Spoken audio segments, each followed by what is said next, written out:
Good morning to all. कैसे हो सब लोग? सब ठीक ही होंगे। चलिए आज के लेक्चर में हम करने वाले हैं सैम्पलिंग। आइए देखते हैं सैम्पलिंग क्या है। Sampling is a statistical technique, एक स्टैटिस्टिकल टेक्निक है used to select a subset of individuals. हम क्या करेंगे, कुछ इंडिविजुअल्स का या फिर डेटा का सबसेट निकालेंगे फ्रॉम अ लार्जर पॉपुलेशन। ये क्या है अभी देखेंगे हम इसको।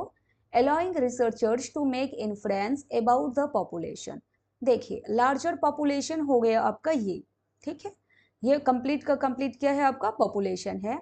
इससे आप थोड़ा सा सबसेट निकालते हैं, यानी कि थोड़ा सा स्मॉल यूनिट निकालेंगे, एक स्मॉल पोर्शन निकालेंगे, उसको आप क्या बोलते हैं, सैंपल। तो एंटायर पॉपुलेशन जो है आपके पास, जो कंप्लीट यूनिवर्स अवेलेबल है, उससे एक स्मॉलर पोर्शन निकालना, थोड़ा सा यूनिट निकालना, ये प्रोसेस हो गया सैम्पलिंग। और इसी सैंपल के बेस पर आप इस पॉपुलेशन को लेकर कंक्लूजन निकालते हैं। इसको आप बोलेंगे इन्फ्रेंस। इन्फ्रेंस का मतलब होता है कंक्लूजन। सैंपल के बेस पर पॉपुलेशन का क्या निकाला जाता है, इन्फ्रेंस निकाला जाता है, ठीक है। आगे है आपका सैम्पलिंग मेथड्स। किस तरह से आप सैम्पलिंग कर सकते हैं, इसके लिए मेथड्स को दो भाग में बांटा गया है। एक है आपका प्रोबेबिलिटी सैम्पलिंग और एक है non probability sampling. Probability sampling में इसके टाइप्स में आपका simple random, stratified, cluster, systematic random, multi stage, ये सब आता है। और नॉन प्रोबेबिलिटी में कॉन्वेनियंस, जजमेंटल, इसी को पर्पसिव भी कहते हैं और डेलिब्रेट सैम्पलिंग भी बोलते हैं, डायमेंशनल, कोटा सैम्पलिंग, स्नोबॉल, ये सब आता है, ठीक है। सबसे पहले हम जानते हैं कि प्रोबेबिलिटी सैम्पलिंग का मतलब क्या होता है। आइए देखते हैं। देखिए प्रोबेबिलिटी यानी कि प्रायिकता। प्रोबेबिलिटी सैम्पलिंग आप इसको बोलेंगे जब आपके पास जितना भी पॉपुलेशन है, उस पॉपुलेशन में जितने भी यूनिट हैं, सारे यूनिट के सेलेक्ट होने के जब इक्वल चांस हो। यानी कि अगर आपके पास मान लेते हैं कि किसी एक बाल्टी में आपके पास 100 पर्चे हैं, 100 लोगों के नाम लिखे हुए, आपको किसी एक को सेलेक्ट करके ना कुछ तोहफा देना है। जैसे कि ये न्यूज़पेपर सब में ऐसा होता नहीं है, कई बार पेपर में कूपन देते हैं, आप कूपन को काटते हैं, फिर एक फॉर्मेट दिया जाता है आपको, उसमें चिपकाते हैं। उसके बाद फिर क्या होता है, आपको डेट बताया जाता है कि इस जगह पर इस तारीख को इतने बजे आइए, वहाँ पर अपना पुरस्कार आप प्राप्त कीजिए। तो आप वो जो फॉर्मेट में कूपन चिपका देते हैं ना, फिर आप वहाँ पर लेकर जाते हैं। रैंडमली एक किसी भी बकेट में रखा हुआ होता है बहुत सारा पेपर, तो रैंडमली आप उससे सेलेक्ट करते हैं, या फिर जो पर्सन वहाँ पर होता है वो आपके लिए सेलेक्ट करता है। फिर उसको जब स्क्रैच करते हैं ना, तो जो भी आपका फंसा हुआ होता है, आपको पेन मिलता है या फिर कई बार आयरन मिलता है, बेडशीट मिलता है, बाल्टी मिलता है। तो इस तरह से वहाँ पे जो है जितने भी कस्टमर्स या फिर जितने भी न्यूज़पेपर रीडर्स जो भी वहाँ पे फॉर्मेट लेकर के पहुँचे हुए हैं, वो सभी को इक्वल मौका मिलेगा। यानी कि जितने भी उस बकेट में चीट रखे हुए हैं या फिर कोई एक छोटा सा पर्ची रखा हुआ है, तो आप उसमें से कुछ भी निकाल सकते हैं और किसी को भी कुछ भी फंस सकता है। वहाँ पे क्या है ना कि etch unit of population, population में जितने भी यूनिट हैं सबके इक्वल चांस होते हैं सिलेक्शन के, कोई बायसनेस नहीं होता, कोई पार्शियलिटी नहीं होती वहाँ पे।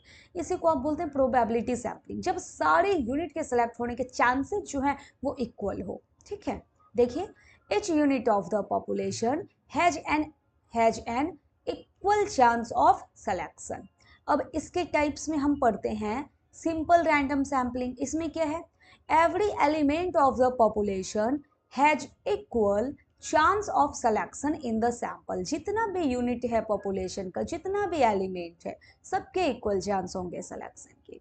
इसके मेरिट्स होते हैं no possibility of personal prejudice, यानी कि प्रेजुडिस का मतलब यहाँ पर बायसनेस से हो गया, कोई भी पक्षपात नहीं होगा। Every unit of population gets equal chance of being selected. जितने भी यूनिट हैं सबके इक्वल चांस होते हैं। इससे समय की बचत हो जाती है, मनी की बचत हो जाती है, श्रम की बचत हो जाती है। अगर हम डिमेरिट्स की बात करें तो if sample size is small, अगर सैंपल का साइज ही बहुत कम है, then sample is not adequately represented. तो एक तो पहले से स्मॉल साइज है, उसमें से भी आपने एक स्मॉलर सा पोर्शन ले लिया, तो जो स्मॉलर पोर्शन आप लेंगे जो सैंपल आप लेंगे वो कंप्लीट जो आपका पॉपुलेशन है उसको रिप्रेजेंट करने के लिए एडिक्वेट नहीं होगा, पर्याप्त नहीं होगा। Not practical for very large populations without software. अगर बहुत ज़्यादा भी पॉपुलेशन है तब भी ये वाला जो आपका सिंपल रैंडम सैम्पलिंग है टाइप्स, ये भी वहाँ पर प्रैक्टिकल नहीं होता है विदाउट सॉफ्टवेयर। अगर सॉफ्टवेयर का यूज करते हैं वहाँ पर तब तो ठीक है, रैंडमली सेलेक्ट कर सकते हैं, इक्वल चांस होंगे सारे यूनिट्स के सेलेक्ट होने के। ठीक है, आगे बढ़ते हैं। स्ट्रैटिफाइड रैंडम सैम्पलिंग, ये भी एक आपका प्रोबेबिलिटी सैम्पलिंग का टाइप है। स्ट्रैटिफाइड में क्या है ना, पॉपुलेशन को हम डिवाइड कर देते हैं स्ट्रैटा में and the random sample is chosen from each stratum.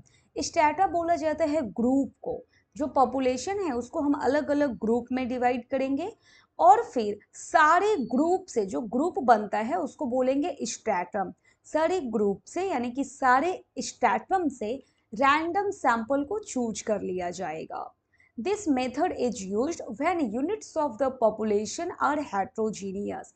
जब पॉपुलेशन आपके पास हेट्रोजीनियस होते हैं रैदर देन होमोजीनियस, यानी होमोजीनियस पॉपुलेशन नहीं है आपके पास, आपके जो पॉपुलेशन है वो कैसे हैं, हेट्रोजीनियस हैं, तो सबसे पहले आप यहाँ पर क्या करेंगे, ग्रुप बनाएंगे, सबको अलग अलग बांट कर। जब अलग अलग बांटेंगे, ग्रुप बना देंगे तो होमोजीनियस सब ग्रुप बन जाएगा। हेट्रोजीनियस और होमोजीनियस का मतलब पता है आपको? देखिए, अगर मान लेते हैं कि किसी भी कॉलेज में आप गए, आपको साइंस से कुछ स्टूडेंट्स चाहिए, आपको आर्ट्स वाले कुछ स्टूडेंट्स चाहिए, कॉमर्स वाले कुछ स्टूडेंट्स चाहिए, और तीनों स्टूडेंट किसी फंक्शन में, कॉलेज में कोई फंक्शन होना है, सब वहीं पे साथ में बैठे हुए हैं। तो अगर वो तीनों ग्रुप के स्टूडेंट साइंस आर्ट्स कॉमर्स सब साथ में बैठे हुए हैं तो वहाँ पे ग्रुप कैसा है, होमोजीनियस है या हेट्रोजीनियस है? हेट्रोजीनियस है, क्योंकि सबकी क्वालिटी वहाँ पर सेम नहीं है, कुछ कॉमर्स वाले हैं, कुछ आर्ट्स वाले हैं, कुछ साइंस वाले हैं, और आपको 10% सारे स्ट्रीम के स्टूडेंट्स चाहिए। तो आप वहाँ पर क्या करेंगे, सबसे पहले अलग अलग करेंगे कि भाई कॉमर्स वाले कौन कौन है, उसमें आप 10% सेलेक्ट कर लेंगे। फिर भाई साइंस वाले कौन कौन है, 10% सेलेक्ट कर लेंगे। आर्ट्स वाले कौन कौन है तो वहाँ से 10% सेलेक्ट कर लेंगे। सबसे पहले आप क्या करते हैं, इसमें स्ट्रैटा बनाते हैं। ऐसा कब होता है, जब आपका पॉपुलेशन कैसा हो, हेट्रोजीनियस हो। तो उसको आप सबसे पहले तो होमोजीनियस में डिवाइड करेंगे, होमोजीनियस करते हुए आप उसका ग्रुप बना लेंगे। अब यहाँ पे देखिए ग्रुप बनाया गया है 1, 10, 12, इसमें भी आपको व्हाइट कलर दिख रहा होगा, इसमें भी व्हाइट व्हाइट ही है कंप्लीट, इसमें भी व्हाइट व्हाइट ही है। ठीक है, फिर दूसरा ग्रुप है आपका 2, 4, 6 का, ये तीनों एक जैसे हैं, मतलब सेम कैरेक्टरिस्टिक्स को बिलोंग करते हैं ये तीनों। 7, 8, 11 ये तीनों एक जैसे हैं। फिर यहाँ पर 3, 5, 9 एक जैसे हैं। अब ये जो आपने 4 ग्रुप बनाया है ये आपस में जो है होमोजीनियस है, एक दूसरे के साथ सेम कैरेक्टरिस्टिक्स जो है वो मैच करता है इनका। लेकिन अगर एक स्ट्रैटा का कंपेयर जब आप दूसरे स्ट्रैटा से करेंगे तब वहां पे आपको डिफरेंस देखने को मिलेगा। इनका कैरेक्टरिस्टिक्स अलग होगा, ये 1, 10, 12 वाले का, और ये 2, 4, 6 इनका कैरेक्टरिस्टिक्स अलग होगा, इनका फीचर्स अलग होगा। ठीक है, तो स्ट्रैटा या फिर ये स्ट्रैटिफाइड रैंडम सैम्पलिंग हम कब यूज करेंगे, जब पॉपुलेशन हमारे पास हेट्रोजीनियस होते हैं। सबसे पहले हम उनका ग्रुप बनाएंगे होमोजीनियस करते हुए, ये आपस में होमोजीनियस है बट एक ग्रुप का कंपेयर जब दूसरे के साथ करेंगे तो वो हेट्रोजीनियस है।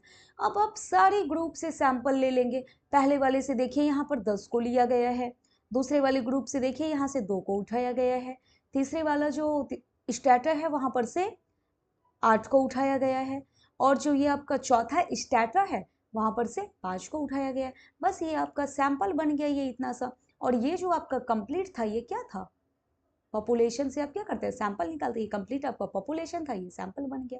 ठीक है, आगे बढ़ते हैं। नेक्स्ट है आपका क्लस्टर सैंपलिंग। अब ये क्लस्टर सैंपलिंग क्या है, clusters will be formed, cluster का मतलब भी ग्रुप होता है, देखते हैं इसको। Clusters will be formed from the population, यहाँ पे क्लस्टर्स बनाया जाएगा, एंड देन एक क्लस्टर इज चूजन रैंडमली। उसके बाद क्या करते हैं, पूरे के पूरे क्लस्टर को चूज कर लेते हैं। ऊपर वाले में स्ट्रैटिफाइड में आपने क्या किया था, जो भी आपने ग्रुप बनाया था उसमें से एक एक को चुनते जा रहे थे। यहाँ पे जो भी ग्रुप बनाया जाएगा ना, पूरा का पूरा क्लस्टर ही चूज कर लेंगे, पूरा का पूरा ग्रुप ही चूज कर लेंगे। There is a difference between cluster and strata, cluster में और स्ट्रैटा में डिफरेंस है। स्ट्रैटा में क्या है, homogeneous groups of population. Strata में आप क्या करते थे, जो ग्रुप बनाते थे वो होमोजीनियस का बनाते थे, आपस में ये होमोजीनियस है, और एक ग्रुप का कंपेयर जब दूसरे के साथ करेंगे तब वो हेट्रोजीनियस है। लेकिन अगर हम क्लस्टर्स की बात करें तो ये आपका हेट्रोजीनियस ग्रुप होता है। यहाँ पे देखिए, यहाँ पे ग्रुप बनाया गया है अलग अलग, यहाँ है 1 और 2, ये आपको व्हाइट दिख रहा है, ये ब्लैक दिख रहा है, ये दोनों सेम ग्रुप में रखा गया है, आपस में ये हेट्रोजीनियस है। देखिए, देख करके लग रहा होगा ये व्हाइट व्हाइट है, ये ब्लैक ब्लैक है, आपस में हेट्रोजीनियस है। लेकिन एक ग्रुप का कंपेयर जब हम दूसरे ग्रुप के साथ करते हैं ना, तब वो होमोजीनियस होता है। इसमें क्या था, आपस में होमोजीनियस है, बट एक ग्रुप का कंपेयर दूसरे के साथ करते थे ना, तो हेट्रोजीनियस होता था। ये मेन डिफरेंस है क्लस्टर सैंपलिंग में और स्ट्रैटिफाइड रैंडम सैंपलिंग में। ठीक है, sample is chosen randomly from each stratum. Stratified में सारे स्ट्रैटम से लेते हैं हम सैंपल को, whereas when a cluster is selected all its units get selected. लेकिन क्लस्टर सैंपलिंग में जो भी हम ग्रुप बनाए हुए होते हैं, पूरे के पूरे ग्रुप को ही इंक्लूड कर लेते हैं। जैसे कि आप यहाँ पर देखिए, पहला ग्रुप है 1 और 2 का, दूसरा ग्रुप है 3 4 का, तीसरा ग्रुप है 5 और 6 का, चौथा ग्रुप है 7 8 का, नेक्स्ट है आपका 9 और 10 को लेकर, और नेक्स्ट ग्रुप है 11 और 12 को लेकर। ये आपको टोटल 6 ग्रुप है बना हुआ। इसमें से सीधा सीधा 2 ग्रुप को ले लिया गया है। जो आपका तीसरा वाला ग्रुप है 5 और 6, यहाँ देखिए ये वाले ग्रुप को ले लिया गया है। यहाँ पे ग्रुप को हम क्लस्टर बोलते हैं। और ये जो आपका छठा वाला क्लस्टर है, इसमें है आपका 11 और 12, इसको भी यहाँ पर ले लिया गया है। लेकिन स्ट्रैटिफाइड में क्या करते थे, जितने भी ग्रुप हैं, जितने भी स्ट्रैटम हैं, सारे स्ट्रैटम से आप यूनिट को सेलेक्ट करते थे, वो आपका सैंपल होता था। लेकिन क्लस्टर में क्या है, जितने भी आपने ग्रुप बनाए, आप सीधा सीधा ग्रुप को ही सिलेक्ट कर लेंगे और यही आपका सैंपल बन जाएगा। ये मेन डिफरेंस है। ठीक है, और ये जो आपका क्लस्टर सैंपलिंग है ना, जनरली इसको हम यूज करते हैं फार्मास्यूटिकल इंडस्ट्री में, यानी कि जो मेडिकल डिवाइसेज बनाते हैं, मेडिकेशंस को लेकर जो कुछ ड्रग्स वगैरह बनाते हैं, वहाँ पर। ठीक है, वहाँ पे क्या करते हैं, पूरे के पूरे क्लस्टर को ही इंक्लूड कर लिया जाता है सैंपल के लिए, टेस्टिंग के लिए, या फिर क्वालिटी चेकअप के लिए। ठीक, आगे बढ़ते हैं। सिस्टमैटिक रैंडम सैम्पलिंग, अब ये क्या है, नाम से लग रहा होगा आपका, एक सिस्टम में चलेगा ये। All the items of the universe are systematically arranged. जितने भी आइटम्स होते हैं यूनिवर्स के, यूनिवर्स का मतलब पॉपुलेशन से है, उसको अरेंज किया जाएगा, नंबर्ड किया जाता है, and then sample units are selected at equal intervals, यानी कि nth आइटम सेलेक्ट करते जाएंगे। इसको बोला जाता है क्वासी प्रोबेबिलिटी सैम्पलिंग। क्वासी का मतलब पता है आपको, क्वासी बोलते हैं जिसमें प्रोबेबिलिटी के भी कैरेक्टरिस्टिक्स हो और नॉन प्रोबेबिलिटी के भी कैरेक्टरिस्टिक्स हो। ठीक है, ये जो है सिस्टमैटिक रैंडम सैम्पलिंग, इसमें कुछ कैरेक्टरिस्टिक्स जो है वो प्रोबेबिलिटी सैम्पलिंग है और कुछ जो है वो नॉन प्रोबेबिलिटी का है। एग्जाम्पल के तौर पे, अगर आपके पास 1 से लेकर 50 तक कोई पॉपुलेशन है, मान लेते हैं 1 से लेकर 50 तक स्टूडेंट है, आपको रैंडमली सेलेक्ट कर रहा है। 1 से लेकर 10 तक में आपने रैंडमली सेलेक्ट कर लिया रोल नंबर 5 वाले को, लेकिन उसके बाद जो है आप वही nth आइटम सेलेक्ट करते जा रहे हैं, 15वां, 25वां, 35वां, 45वां, यानी कि पहला वाला जो आपने सेलेक्ट किया, ये तो आपका हो गया प्रोबेबिलिटी, इक्वल चांस था 1 से लेके रोल नंबर 10 तक में सबके सेलेक्ट होने के इक्वल चांस थे। ये वाला तो आपने प्रोबेबिलिटी के बेसिस पे कर लिया, लेकिन इसके बाद वाला जो है वो प्रोबेबिलिटी के बेस पे नहीं किया, वो रोल नंबर 5 के ही बेस पे कर लिया। इसलिए ना सिस्टमैटिक रैंडम सैम्पलिंग को हम क्वासी प्रोबेबिलिटी सैम्पलिंग भी बोलते हैं, कि इसमें जो है प्रोबेबिलिटी के भी फीचर्स हैं इंक्लूड और नॉन प्रोबेबिलिटी वाले भी फीचर्स होते हैं इंक्लूड। ठीक है, इसके मेरिट्स हैं आपके, it is a simple method, sample can be easily obtained by it, this method involves very little time in sample selection and results are almost accurate. Demerit है, in this method each unit does not stand the equal chances of being selected. Starting में तो equal chances है, लेकिन उसके बाद जो है सारे यूनिट के सेलेक्ट होने के equal chances नहीं होते हैं, because only the first unit is selected on random sampling basis. केवल जो फर्स्ट यूनिट था ना, उसको हम रैंडमली सेलेक्ट करते थे, इसके बाद वाला जो है इसको रैंडमली सेलेक्ट नहीं किया गया है। If all the units are different in characteristics, then results will not be appropriate.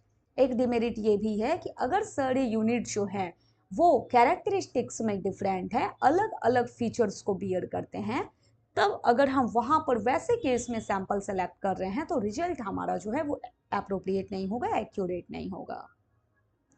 Next है आपका multi stage random sampling. Multi का क्या मतलब है? बहुत सारे स्टेज से होकर गुजरना, बस वैसा ही है यहाँ पर। हम बहुत सारे स्टेज से होकर गुजरते हैं, उसी को आप बोलते हैं मल्टी स्टेज रैंडम सैम्पलिंग। देखिए, when sampling procedure passes through many stages, जब सैम्पलिंग प्रोसीजर बहुत सारे स्टेज से पास होता है, then it is known as multi stage sampling, तब आप इसको बोलेंगे multi stage sampling. In this method, इस मेथड में फर्स्टली द इंटायर यूनिवर्स और population is divided into stages, सबसे पहले स्टेज में डिवाइड करेंगे या फिर सब स्टेज बनाएंगे, और उसके बाद from each stage some units are selected, जितने भी स्टेज हमने बनाए हैं सारे स्टेज से, सारे सब स्टेज से कुछ यूनिट्स को सेलेक्ट किया जाएगा। कैसे? रैंडमली। उसके बाद उस यूनिट्स को भी हम सब डिवाइड कर देंगे और सब डिवीजन के बेसिस पर फिर से हम रैंडम सैंपलिंग करेंगे, फिर हम कुछ सब यूनिट्स को सेलेक्ट करेंगे, फर्दर सब डिवीजन करते जाते हैं, यानी कि मल्टी स्टेज चलता है। पहले कुछ को सेलेक्ट किया, फिर कुछ को सेलेक्ट किया, फिर कुछ को सेलेक्ट किया, फिर कुछ को सेलेक्ट किया, इस तरह से चलता चला जाता है। ठीक है, एग्जाम्पल के तौर पे अगर हम देखें, for the purpose of a study, आपको देखना है कि क्या है लिटरेसी रेट, क्या है, या फिर स्टडी की जो हालात है, जो स्थिति है वो एडल्ट एजुकेशन में इन बिहार स्टेट में क्या है। सबसे पहले आप क्या करेंगे, यहाँ के कुछ डिस्ट्रिक्ट्स को सेलेक्ट करेंगे रैंडमली, उसके बाद कुछ तहसील्स को आप सेलेक्ट करेंगे, फिर आप कुछ शहर को, कुछ गांव को सेलेक्ट करेंगे, उसके बाद आप कुछ मोहल्ले को सेलेक्ट करेंगे, कुछ वार्ड्स को सेलेक्ट करेंगे, वार्ड जैसे होता है ना, वार्ड नंबर 1 2 3 इस तरह करके। उसके बाद आप कुछ घरों को सेलेक्ट करेंगे और फिर उस घर में जाकर आप क्या करेंगे, इंक्वायरी करेंगे। यानी कि ये क्या है, एक स्टेज पे गए, फिर से कुछ सेलेक्ट किया, फिर से कुछ सेलेक्ट किया, यही आपका मल्टी स्टेज रैंडम सैम्पलिंग। ठीक है, नेक्स्ट लेक्चर में हम करेंगे non probability sampling. Okay, thank you.